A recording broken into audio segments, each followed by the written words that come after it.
అనుభవాలు కలగటానికి గల కారణం ఏంటన్నానంటే వారందరట ప్రభు సన్నిధిలోనికి రావటం మానేశారు.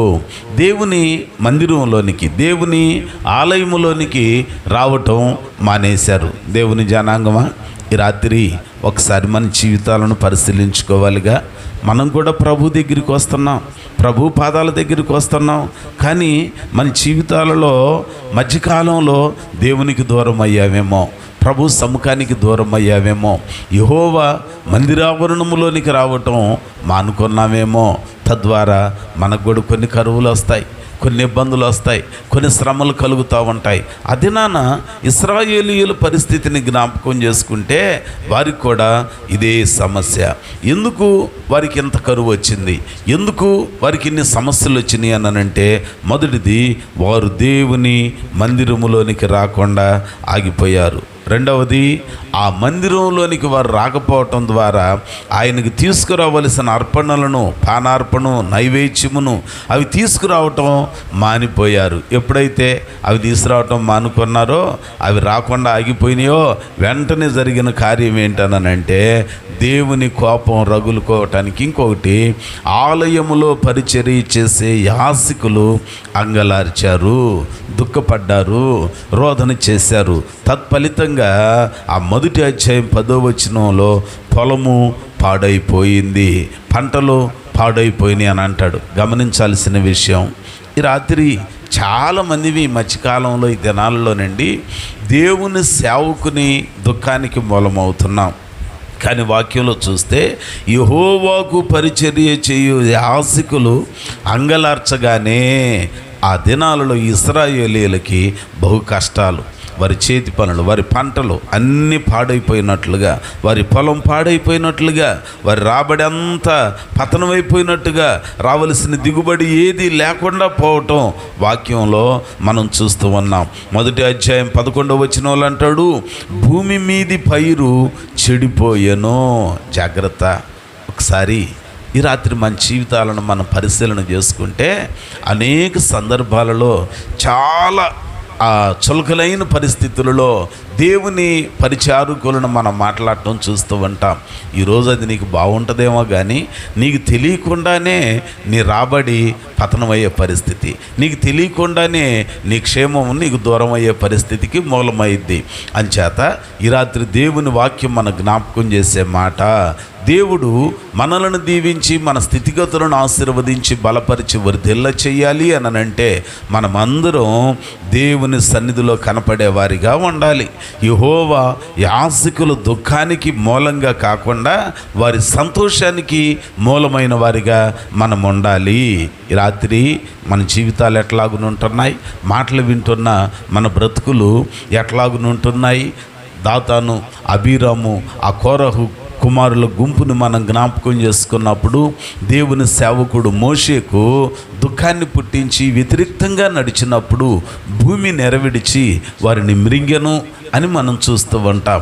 ఏమండి, దేవుని మాటలు మన జ్ఞాపకం చేస్తున్నవి మన కుటుంబాలకు కానీ, మన చేతి పనులకు కానీ, మన వ్యాపారాలకు కానీ మనకంటూ మేలు కలిగి ఆశీర్వాదం దొరకాలి అనంటే మొదటిది దేవుని సన్నిధిలో కనపడాలి. రెండవది దేవునికి చెందినవి దేవునికి అర్పించేవారిగా ఉండాలి. మూడవది దేవుని పరిచారకులు దుఃఖాన్ని పుట్టించేవారిగా మనం ఉండక సంతోషాన్ని పుట్టించేవారిగా ఉండాలి. కానీ ఆ దినాలలో ఇశ్రాయేలీయులు యోవేలు దినాలలో ఈ 3 విషయాలలో తప్పిపోయారు. ఆయన సన్నిధిలోనికి రావటం మానేశారు, తేవలసిన అర్పణలను తీసుకురావటం మానిపడేశారు. చివరికి యాజకుల దుఃఖానికి, పరిచారకుల దుఃఖానికి కారకులయ్యారు. వారి కన్నీరు ఎంత భయంకరమైన ఇబ్బందిని కలుగు చేసినాయో చూచారా? పంటలు పాడైపోయినాయండి, పండినట్టే పండుతున్నాయి కానీ ఫలం కనపడి దొరికినట్టే దొరుకుతుంది కానీ వారు అనుభవించకుండా పతనమైపోయాయి. దేవుని జనాంగమా, ఈ మాటలు ఆలకిస్తున్న మనం మన జీవితంలో, మన బ్రతుకులో ఒక్కసారి దేవుని సేవకుని యొక్క స్థితిగతులు ఏంటో తెలుసుకొని మనం తీర్పు తీర్చేవారిగా కాక, తృణీకరించేవారిగా కాక, వారిని బాధ పెట్టేవారిగా కాక, దేవుని సన్నిధిలోనికి వచ్చి ఆయన వాక్యానుసారంగా నడవటం గనక ప్రారంభించితే దేవుడు మేలు చేస్తాడు. యోవేలు దినాలలో ప్రజలు అలాగున యాజకులు, పరిచారకుల యొక్క ఆ పరిచర్య చేసే యాజకులు దుఃఖానికి మూలమయ్యారు గనక అన్నీ పాడైపోయి, క్షేమం అనేది ఆమడు దూరం అయిపోయి, కన్నీరే వారికి అన్నపానాలుగా మారి ఇతరులు అనేక మంది చేత అవమానించబడుతున్నారు, తృణీకరించబడుతున్నారు, నిందించబడుతున్నారు. మీ దేవుడు గొప్పవాడు అన్నారు కదా, ఏడి మీ దేవుడు ఏమాయను, మీ దేవుడు మిమ్మల్ని మరిచిపోయినా, మీ దేవుడు మిమ్మల్ని విడిచిపెట్టినా అని చెప్పి అనేక మంది అవమానించినట్లుగా మాట్లాడుతూ ఉంటే, ఇక వారు కన్నీరు కారుస్తూ ఉంటే దేవుని సన్నిధిలో తన సేవకుని ద్వారా దేవుడు మాట్లాడతాడు. ఆ 2వ అధ్యాయం 12వ వచనంలో చూస్తే, ఇదిగో ఇప్పుడైనను మీరు ఉపవాసం ఉండి కన్నీరు విడుచుచు దుఃఖించుచు మనఃపూర్వకంగా తిరిగి నా యొద్దకి రండి, మీ వస్త్రములను కాక మీ హృదయములను చింపుకోనండి. ఆ రోజున దేవుడు వారికి మాటలు చెప్పాడు.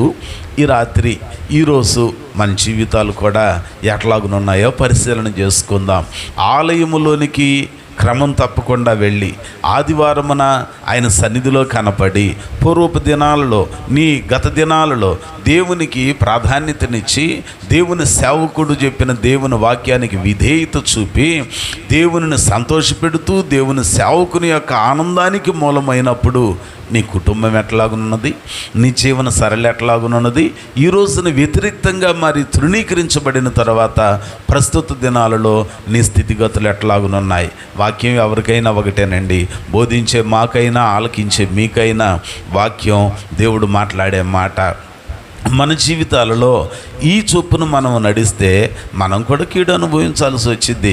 ఇశ్రాయేలీయుల వలె, యోవేలు దినాలలో దేవుని పిల్లలని చెప్పబడిన ఇశ్రాయేలీయుల వలె దేవునికి వ్యతిరేక్తమైన కార్యాలను మనం చేస్తే అయ్యో మన యొక్క స్థితిగతులు కూడా తారుమారైపోతాయండి. ఒకవేళ ఆ స్థితిలో ఉంటే ఈ రాత్రి ఒక నిశ్చయితకు వద్దాం, ఈ సమయంలో ఒక తీర్మానానికి వద్దాం, ప్రభువు దగ్గరికి ఆయన తట్టునకు తిరుగుదాం, ఆయన వైపుకు మళ్ళు కొందాం. దేవుడు ఆ రోజు జ్ఞాపకం చేశాడు తన సేవకుని ద్వారా. జరిగిందేదో జరిగిపోయింది, ఇదిగో ఇప్పుడైనా మీరు ఉపవాసం ఉండి గోనెపట్ట కట్టుకొని కన్నీరు విడుచుచు దుఃఖించుచు ఆయన దగ్గరికి తిరిగి వస్తే ఆయన మీకు మేలు చేస్తాడని చెప్పాడు. వెంటనే ఆ మాటలు ఆలకించిన వారట ఆయన వైపు మళ్ళుకొని ఆయన సన్నిధిలో పశ్చాత్తాపడిన తర్వాత ప్రభువు మాట్లాడుతూ అంటున్నాడు ఈ 2వ అధ్యాయంలో, ఇందాక మనం చదువుకున్న 19వ వచనం, ఇకను అన్ని జనులలో మిమ్మల్ని నేను అవమానాస్పదముగా చేయను. 2వది, మీరు పోగొట్టుకున్న పంటలన్నింటినీ నేను మరలా ఇస్తా. 3వది, అందులో అంటాడు 25వ వచనం, 2వ అధ్యాయం 25వ వచనంలో, ఇదిగో మీరు కడుపారు తిని తృప్తి నొంది మీ కొరకు వింత కార్యములను జరిగించిన మీ దేవుడైన యెహోవాను స్తుతించున్నట్లు నేను పంపించిన మిడతలను, గొంగళి పురుగులను, పసరు పురుగులను, చీడ పురుగులను నా మహాసైన్యము తినివేసిన సంవత్సరముల పంటను మీకు మరలా ఇత్తును. నా జనులకి ఎన్నటికీ సిగ్గునందరు. ఎంత మంచి మాట అండి.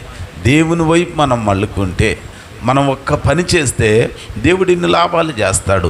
ఏంటది అనంటే ఆయన వైపు మళ్ళుకోవాలి, ఆయన యొద్దకు తిరిగి రావాలి. మళ్ళిన మనం ఆయన దగ్గరికి రావాలి.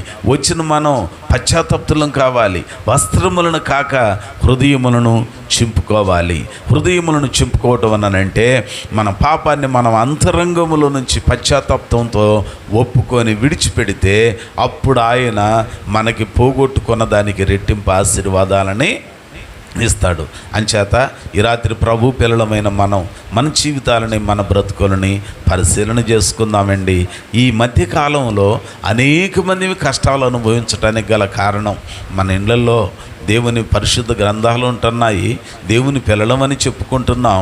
బాప్తిస్మం పొందిన వారమి, ప్రభువుని ఎరిగిన వారమి, విశ్వాసంలో ఎదుగుచున్న వారమని చెప్పుకుంటున్నాం. కానీ అయినా నీ కరువులకు మూలం అయినా మన జీవితంలో అనేకులు ఎదుట అవమానాస్పదముగా మారటానికి గల కారణం ఏంటనంటే బహుశా యోవేలు దినాలలో ప్రజల వైఖరే ఈ రాత్రి నీలో ఉన్నదేమోగా, ఒకసారి పరిశీలన చేసుకోవచ్చుగా.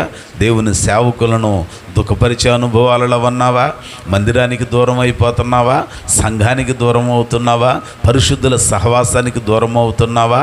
యెహోవా సన్నిధిలో మనం కనబడక వేరొక స్థలాలలో ఏమైనా కనబడుతున్నామా? ఆలోచించేయండి, పరిశీలన చేసుకొని ప్రభువు వైపు మనం మళ్ళుకుంటే ఆ దేవాతి దేవుడు మన జీవితంలో గొప్ప కార్యాలను చేస్తాడు, అద్భుతాలను చేస్తాడు. కనుక ఈ రాత్రి మనం పోగొట్టుకున్న దానికి రెట్టింపు దీవెన, మన జీవితాలలో మనకున్న శాపం ఆశీర్వాదంగా మార్చబడటానికి, మనం అనుభవిస్తున్న కీడులు మేలులుగా మార్చబడటానికి, అవమానాస్పదముగా మారిన బ్రతుకులు ఎక్కడ అవమానించబడ్డామో అక్కడ సన్మానించబడి ఘనపరచబడటానికి ఈ రాత్రి యోవేలు దినాలలో ప్రజలు ఆయన తట్టు తిరిగినట్లుగా మనం ఆయన తట్టు నూతన తీర్మానాలతో తిరుగుదుముగాక. ఆయన సన్నిధిలో ఆయన వైపు మళ్ళుకొని ఆయనకు ప్రార్థన చేసే హృదయాలను కలిగిన వారిగా ఉందుముగాక. దేవుడు ఈ మాటలు మన వినికిడిలో ఫలింపచేయునుగాక. ప్రార్థన చేసుకుందాం. అందరం ప్రార్థనలో ఏకీభవించుదాం. పరిశుద్ధుడా, ప్రేమ కలిగిన మా తండ్రి, జాలి కలిగిన మహోన్నతుడా, నీకు వందనాలు స్తుతులు చెల్లిస్తూ ఉన్నాం. గత కాలం అంతా మీ కృప చేత కాపాడారు. ఈ రాత్రికాల సమయంలో యోవేలు దినాలలో పంటలు పండినా, సమృద్ధిగా కనపడినా కరువు మిగలటానికి గల కారణం ఏంటో, పసరు పురుగులు, చీడ పురుగులు, గొంగళి పురుగులు, వేరు పురుగులు అన్నీ తినివేసి వారికి భయంకరమైన కరువు మిగిలించడానికి కారణాలు ఏంటో మీ వాక్యంలో మేము విన్నాం ప్రభువా. అవునైనా వారు మీ మందిరంలోనికి రావటం మానేశారు, మీకు ఇవ్వవలసిన అర్పణలు అర్పించటం మానేశారు. తద్వారా పస్తులతో యాజకుల యొక్క దుఃఖానికి, యాజకుల యొక్క రోదనకి, అంగలార్పుకి వారు మూలమయ్యారు నాయన. యాజకుని యొక్క కన్నీరు వారి భయంకరమైన ఇబ్బందులకు గురి చేసింది. అంచేత ఈ రాత్రి మా జీవితంలో మీరు మాకు ఇచ్చిన సేవకులు ఇంతవారైనా అంతవారైనా, ఏ స్థితిలో ఉన్నవారైనా వారికి లోబడుచు మీ మాటలకు విధేయులమయ్యి మీ ద్వారా దీవెన పొందుకొని అభివృద్ధి పొందటానికి సహాయం చేయమని వేడుకొనుచున్నాం.